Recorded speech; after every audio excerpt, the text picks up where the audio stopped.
Hello guys, welcome back to the study. और आज की क्लास में हम लोग करने वाले हैं इंपॉर्टेंट वन वर्ड सब्स्टिट्यूशन। ठीक है, देखो गाइज, यहाँ पे टॉप 50 मैंने वन वर्ड अभी सिलेक्ट किया जो कि एग्जाम में मोस्ट रिपीटेड होते हैं। ठीक है ना, वैसा वैसा वन वर्ड नहीं, आप पढ़ोगे तो पता चलेगा कि जो बहुत बार एग्जाम में, लगभग बहुत सारे एग्जाम में रिपीट होते रहते हैं, और खास करके एयरफोर्स, नेवी, इनमें भी क्या होता है, रिपीट होता है। ठीक है ना, तो गाइज यहाँ पे हमें करना क्या, 50 तो है, मैं 50 एक ही वीडियो में नहीं बना रहा हूँ बिकॉज बहुत बड़ा हो जाएगा और आपको पढ़ने में भी मन नहीं लगेगा। तो 25 करके दो पार्ट में इसको रिकॉर्ड कर देता हूँ। ठीक है, तो दो क्लासेस हो जाएंगी, एक एक डे आज एक और एक कल करके दे दूंगा। ठीक है ना, अगर क्या होता है ना कि वीडियो पब्लिश करने के एक दो दिन के बाद इस वीडियो को देखते हो तो सेकेंड पार्ट का जो है लिंक इसके डिस्क्रिप्शन में होगा, जाके उस पार्ट को भी देख लेना।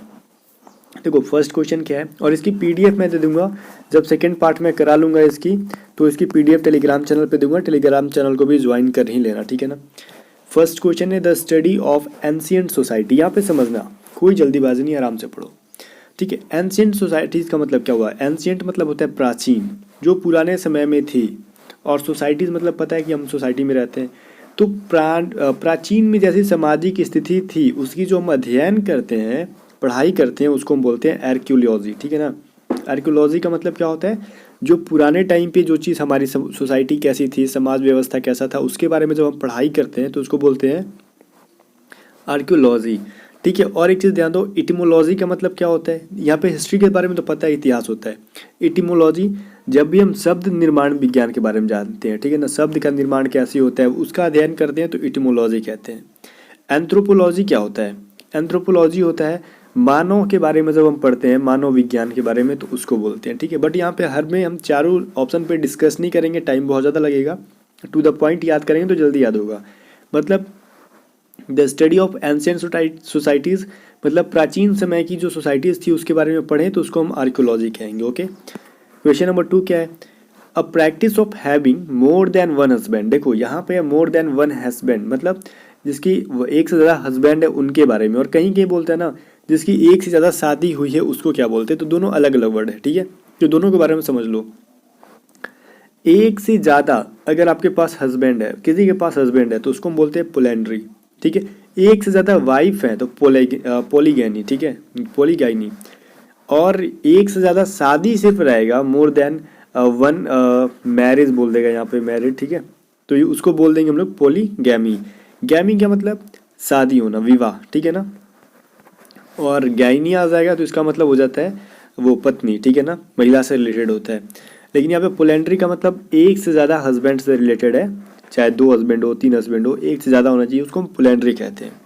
क्वेश्चन नंबर 3 में क्या है हमारे पास, things which can be read. एक ऐसा चीज़ जिसको हम पढ़ सकते हैं, ठीक है ना, जिसको पढ़ा जा सकता है, उसको बोलते हैं एलिजिबल, आई से है, और एक एलिजिबल ई से होता है ना, उसका मतलब होता है योग्य। ठीक है ना, किसी चीज़ के लिए आप एलिजिबल हो, एलिजिबिलिटी क्या है, उसकी योग्यता क्या है, वो ई से होता है। और जब आई से आ जाएगा एलिजिबल तो उसका मतलब होता है कि जिस चीज़ को हम पढ़ नहीं सकते हैं, पढ़ा नहीं जा सकता है, उसको एलिजिबल कहते हैं। ठीक है ना, किसी किसी की हैंड राइटिंग ऐसी रहती है, जैसी मेरी इतनी गंदी है कि दूसरे कोई पढ़ नहीं सकते हैं। ठीक है ना, मैं एग्जांपल दे रहा हूँ, तो वही हो रहा है, तो आई वाला लिखेंगे। ठीक है ना, अगर मैं किसी पोस्ट पे, जैसे एयरफोर्स आप अप्लाई कर रहे हो, आपने साइंस ले रखा है आपने, तो आपको फिजिक्स केमिस्ट्री से मैथ से हो, तो आप इसके लिए क्या हो, एलिजिबल हो, ई वाला होगा। ठीक है ना, चलो, incapable of being seen through मतलब ये बोला जा रहा है कि कैपेबल नहीं, देखो कैपेबल का मतलब होता है योग्य, एलिजिबल ई वाला एलिजिबल का सिनोनिम है, बट इसके आगे आई एन लग गया। इनकैपेबल मतलब अयोग्य, मतलब देखा जाने वाला नहीं, उसकी जो है बीइंग सीन थ्रू मतलब एक तरफ से दूसरी तरफ नहीं देखा जा सकता है, उसको क्या कहते हैं, उसको ओपैक कहते हैं। ठीक है ना, ओपैक। और ये ट्रांसपेरेंट का मतलब होता है जब एक तरफ से दूसरी तरफ हमें दिखाई दे दे। तो ये एक दूसरे के एंटोनिम है जो कि एग्जाम में पूछे जाते हैं कि ट्रांसपेरेंट का एंटोनिम बताओ तो आपको ओपैक करना होगा, ओपैक का एंटोनिम बताओ तो ट्रांसपेरेंट करना होगा। ठीक है ना, अब नेक्स्ट है the government wing responsible for making rules. ठीक है, अब बोल रहा है सरकार का वह अंग जो रिस्पॉन्सिबल होता है, उत्तरदायित्व होता है किस चीज़ के लिए, रूल को, नियमों को बनाने के लिए। यहाँ पे बहुत सारे लोग बोल देंगे कि कोर्ट होगा या फिर जुडिशियरी होगा। ठीक है ना, तो इन दोनों में से कुछ भी नहीं होगा। क्यों, क्योंकि कोर्ट हमारे नियम को बनाता नहीं है। ठीक है ना, वो कानून व्यवस्था को संभालता है, बनाए गए नियमों को वो पालन करता है, उस नियम के अंतर्गत क्या करता है, मुजरिमों को सजा देगा, छोड़ेगा, उनका कोर्ट का काम है। ठीक है, जजों का काम है। न्यायपालिका का काम है। बट क्या एक नियम बनाने का किसको काम है? तो लेजिस्लेचर का काम है। लेजिस्लेचर का मतलब होता है विधायिका, मतलब विधानमंडल, ठीक है ना।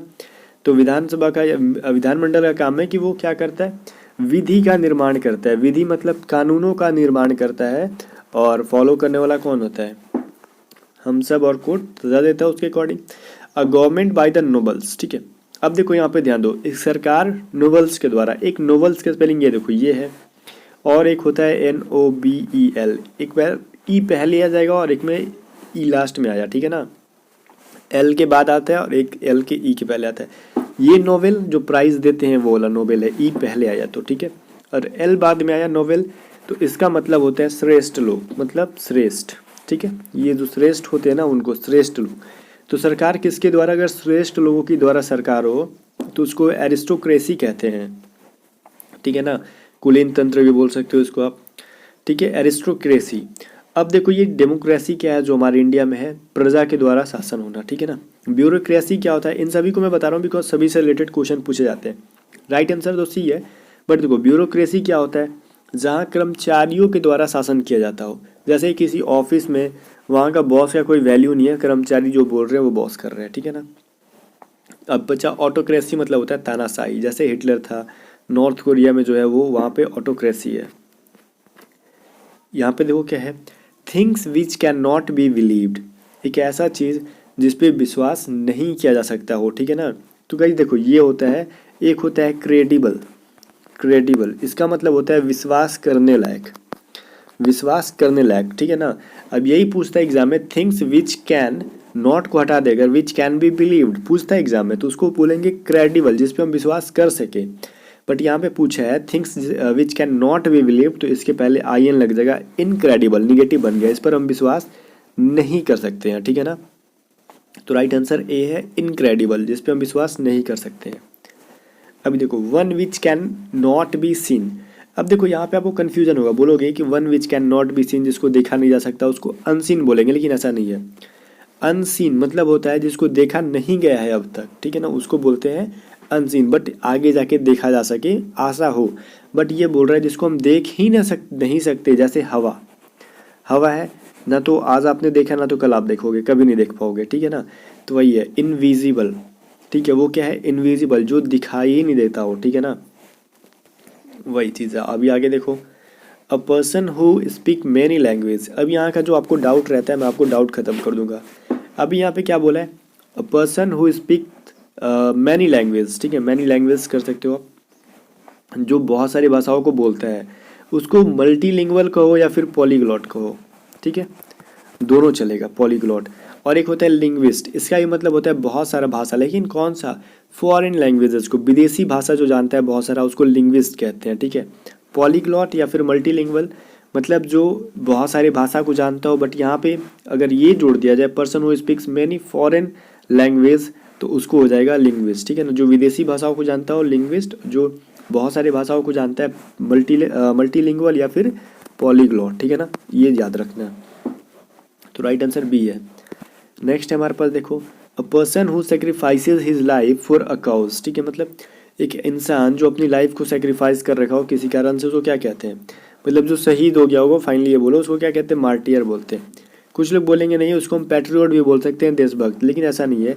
देशभक्ति आप जिंदा रह के भी कर सकते हो, बट मार्टियर, शहीद, आप लाइफ को सेक्रीफाइस, त्याग करके ही कर सकते हो, ठीक है ना। तो राइट आंसर है ऑप्शन नंबर सी। नेक्स्ट है अ ज्योमेट्रिकल फिगर विथ 8 साइड्स, ठीक है, मतलब एक ऐसा फिगर जिसमें 8 साइड हो, भुजा मतलब एक ट्रायंगल में 3 साइड होते हैं। तो एक ऐसा फिगर जिसमें टोटल मिला के ये 8 क्या होना चाहिए? फिगर होना चाहिए। तो 1 2 3 4 5 6 7 8, इसमें 8 फिगर है। तो इसको हम क्या बोलेंगे? इसको बोलते हैं ऑक्टागोन, ठीक है ना, ऑक्टागोन। अब यहाँ पे समझो पैरेललोग्राम क्या होता है? ये ऐसा जो चतुर्भुज बनता है ना, जिसमें आमने सामने की क्या होती है? पैरेलल होती है भुजा, उसको बोलते हैं पैरेललोग्राम। पेंटागोन जिसमें 5 साइड हो, ये, ठीक है ना, ये जो साइड है इसमें कितने हैं? 1 2 3 4 5 साइड है, ये हो गया पेंटागोन। ये हेक्सागोन जिसमें कितने होते हैं साइड?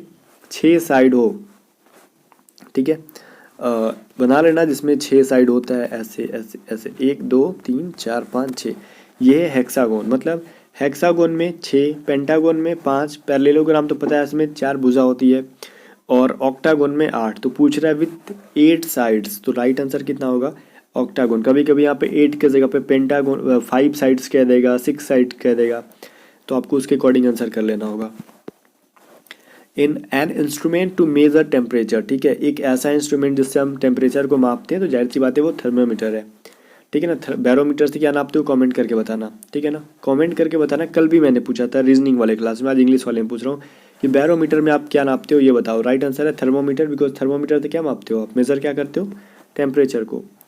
समथिंग इजिली ब्रोकन, ठीक है, जो चीज़ आसानी से टूट जाए उसको फ्रेजिल कहते हैं या फिर ब्रिटल कहते हैं, ठीक है ना। ब्रिटल मतलब भंगुर, फ्रेजिल मतलब भी बहुत लचीला, मतलब जो टूट नाजुक हो, ठीक है ना, फ्रेजाइल, ठीक है ना, उसको क्या बोलते हैं, जो चीज़ इजिली टूट जाए उसको हम लोग ब्रिटल भी कहते हैं और फ्रेजिल भी कहते हैं। A place of for clothes, ठीक है, ए प्लेस फॉर क्लॉथ, जहाँ हम कपड़ों को रखते हैं उसको हम वार्डरोब कहते हैं। अगर नहीं पता होगा तो याद कर लेना वार्डरोब, ठीक है। वार्डरोब का मतलब क्या होता है, कपड़े रखने की जगह। Life history of a person written by that person, अब इसको देखो दो तरीके से पूछता है। पहला life history of a person written by that person काट दो, इतना नहीं रहेगा, तब क्या कहेंगे, life history of a person, एक इंसान की जीवनी बायोग्राफी कहलाती है। बट ये पूछ देगा लाइफ और history of a person written by that person, मतलब उसी के द्वारा अपनी जीवनी लिखी गई हो, तो उसको ऑटोबायोग्राफी कहते हैं। तो इसका राइट आंसर सी है। जब इतना दूर नहीं रहता सिर्फ हिस्ट्री ऑफ अ पर्सन तो बायोग्राफी कहते हैं, बट राइट आंसर अभी सी है। अभी देखो दोनों टाइप से एग्जाम में पूछता है। फियर ऑफ कन्फाइंड प्लेसेस, बंद जगहों से डर, मानो कहीं ले जाके बंद कर दिया जाए, डर लग रहा है आपको, उसको बोलते हैं क्लॉस्ट्रोफोबिया, ठीक है ना, क्लॉस्ट्रोफोबिया। और अल्टोफोबिया और एक्रोफोबिया का मतलब होता है ऊंचाई से डर लगना। A nursery where children are cared for while their parents are 1 minute at work, मतलब एक ऐसा जगह पालन पोषण का, नर्सरी मतलब पालन पोषण करने वाला जगह जहाँ बच्चों का ध्यान रखा जाए, कब, जब उसके पेरेंट्स वर्क पे गए हों, काम करने गए हों तब, ठीक है। वो बच्चे अनाथ नहीं है, उनके पेरेंट्स है बट वो काम करने गए हैं और अपने बच्चे को कहीं दे के चले गए हैं, उसको हम लोग क्रेस बोलते हैं, ठीक है ना, क्रीच नहीं क्रेस, ठीक है, क्रेस बोलते हैं इसको, क्रेस। तो ये जो होती है हमारे कंट्री में नहीं है, यूरोपियन कंट्री में इस चीज़ को फॉलो होता है, तो उसको हम लोग क्या बोलते हैं क्रेस। मतलब वहाँ पे क्या होता है, लोग काम करने जाते हैं, अपने बच्चों को दूसरों को देके चले जाते हैं कि लो भाई इसको केयर करना, दूसरों का मतलब एक संस्था बनाई हुई है वहाँ पे। A person employed to drive a private और हायर्ड कार, ठीक है, मतलब एक ऐसा इंसान जिसको हम लोग हायर करते हैं, मतलब रखते हैं अपनी कार को चलाने के लिए। तो कुछ लोग यहाँ पे सीधे सीधे ड्राइवर बोल देते हैं, ठीक है ना। अगर ऑप्शन में ड्राइवर रहे या फिर तो ट्रांसपोर्टर रहे तो हम लोग तब से क्या करते हैं, फटाक से ए पे क्लिक कर देंगे। ऐसा मत कर देना। जब भी हम किसी ड्राइवर को पर्सनल के लिए रखते हैं, अपने कार के लिए, गाड़ी चलाने के लिए, तो उसको हम चॉफर कहते हैं, ठीक है, चॉफर, ठीक है। चॉफर का मतलब क्या हुआ, पर्सनल ड्राइवर रखना, ठीक है ना। A book that contains information on various subject, एक ऐसा बुक जिसमें बहुत सारे सब्जेक्ट्स के बारे में कंटेंट्स किया हो, क्या मतलब समावेहित हो इंफॉर्मेशन बहुत सारे सब्जेक्ट्स का, विषयों का, उसको हम इंसाइक्लोपीडिया कहते हैं। गूगल क्या है, एक इंसाइक्लोपीडिया है, ठीक है ना। और विकीपीडिया भी क्या है, गूगल एक सर्च इंजन है, बट ये पढ़ाई के स्तर पे देखा जाए तो गूगल बोल लो, विकीपीडिया बोल लो, यूट्यूब बोल लो, एक तरीके से ही अपने अंदर बहुत सारे सब्जेक्ट्स का ज्ञान बटोर के रखा है इन्होंने। विकीपीडिया भी है, जैसे विकीपीडिया को तो फुल्ली इंसाइक्लोपीडिया कहते हैं, बिकॉज विकीपीडिया के अंदर जो खोजो वो मिल जाता है, हर चीज़ की ज्ञान है इंसाइक्लोपीडिया।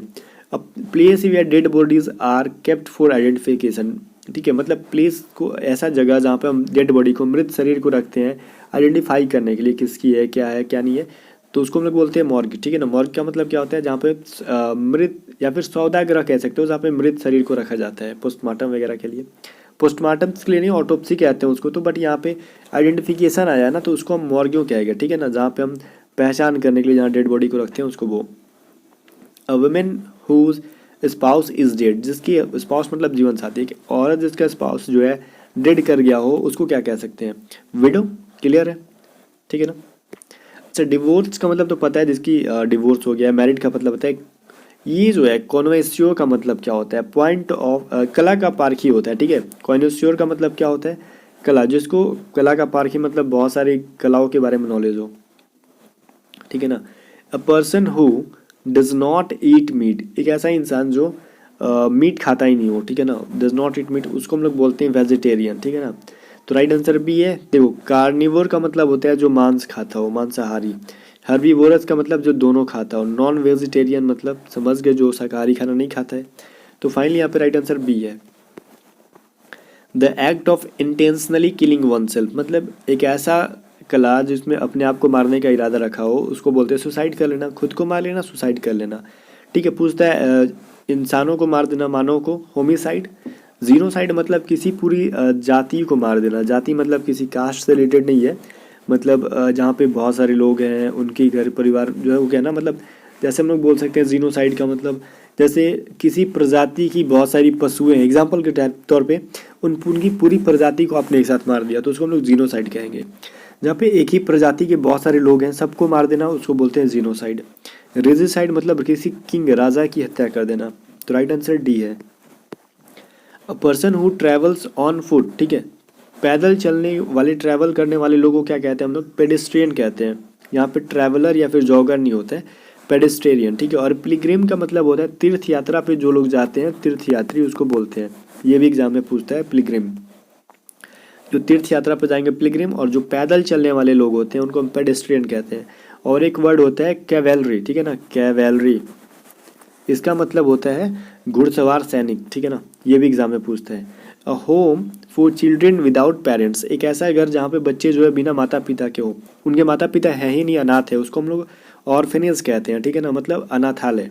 ठीक है, सो गाइज यहाँ पे आई होप की 25 यहीं पे हम लोग एंड करते हैं, और इसके आगे भी देखो इसी में हम आगे कर लेंगे कल वाले क्लास में। उसके बाद मैं आपको PDF दे दूंगा, आंसर की भी लास्ट में दे दूंगा, फिर जाके आप करना क्या, खुद से याद कर लेना, मतलब रिवीजन कर लेना एग्जाम से पहले।